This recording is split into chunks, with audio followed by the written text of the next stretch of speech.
I genuinely thought I was losing my mind. Not in a dramatic way.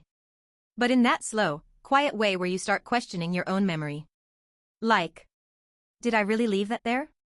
Did I spend that money? Because things in my house kept disappearing. And somehow, every time I brought it up, I was the problem. But the truth? I wasn't crazy. I was being played. By my sister-in-law.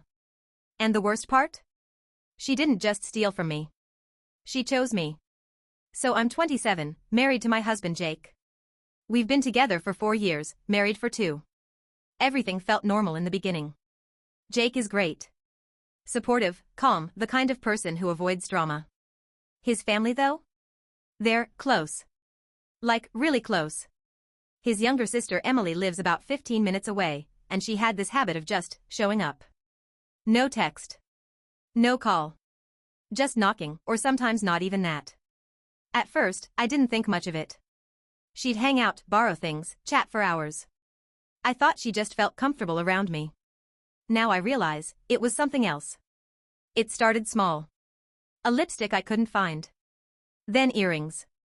Then a scarf. Nothing big enough to start a fight over, but enough to notice. I blamed myself. I mean, who jumps straight to someone as stealing from me? Then one day, $200 went missing from my wallet. And I knew I hadn't spent it. I asked Jake, he said no. And then I remembered. Emily had been over that morning.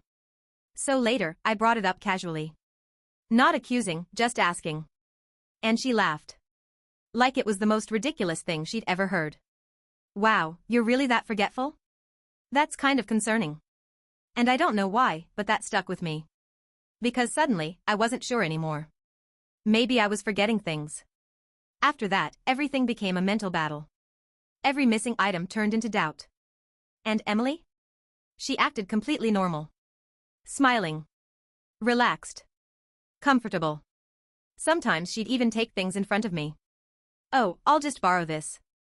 But she wouldn't bring them back. And if I asked? Same response. You're overthinking. Eventually, I stopped asking. Not because I trusted her. But because I was tired of feeling crazy. Then came the moment that changed everything. I bought this dress for a wedding. $400. Beautiful.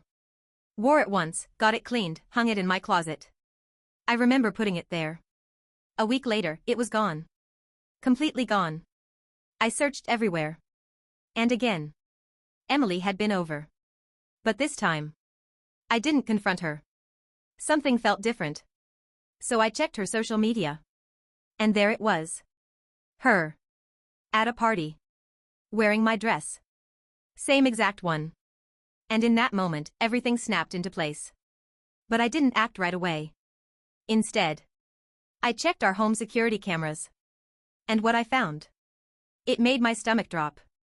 It wasn't just one time. There were clips. Multiple. Different days. Emily walking into my bedroom. Opening drawers. Taking things. Cash. Accessories. The dress. This had been happening for weeks. Maybe longer. And the worst part? She looked completely comfortable. Like she knew nothing would happen. I showed Jake. And that's when he told me something he should have told me a long time ago. Emily had done this before. With a roommate.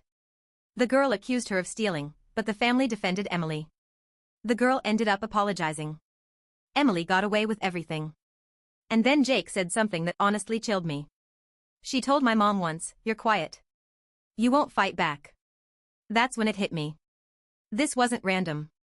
I was chosen. That night, I went to my in-laws' house. I knew Emily would be there. I walked in, showed the picture, and said, "Funny, because that's my dress." Emily didn't panic. She rolled her eyes. "Oh my God, are you seriously doing this again?"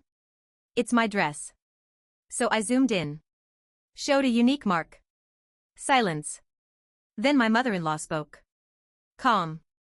Controlled. "Sweetheart, you're overreacting. Emily wouldn't do that." And then she added. "Even if she borrowed it, it's just a dress. Why are you ruining the family over material things?" That's when I knew. She knew. This wasn't new to her. She just didn't think I'd catch it. So I played the footage. Clear.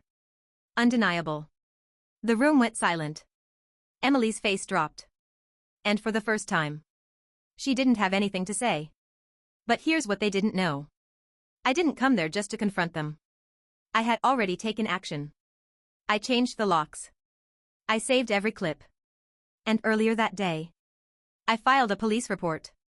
Not charges. Not yet. Just documentation. Proof. So I looked at Emily and said, "If you ever come near my house again, I won't hesitate." Then I turned to my mother-in-law. "You said I was overreacting, so I made sure I reacted appropriately." And I left. The next morning, my phone rang. It was my mother-in-law. Panicking. Because the police had contacted Emily. And suddenly, Emily wasn't laughing anymore. She was crying. Begging me to drop it. Saying it was a mistake. That I took it too far. And now the whole family is saying the same thing. That I should have handled it privately. But I did. They just didn't expect me to have proof. So, Ida,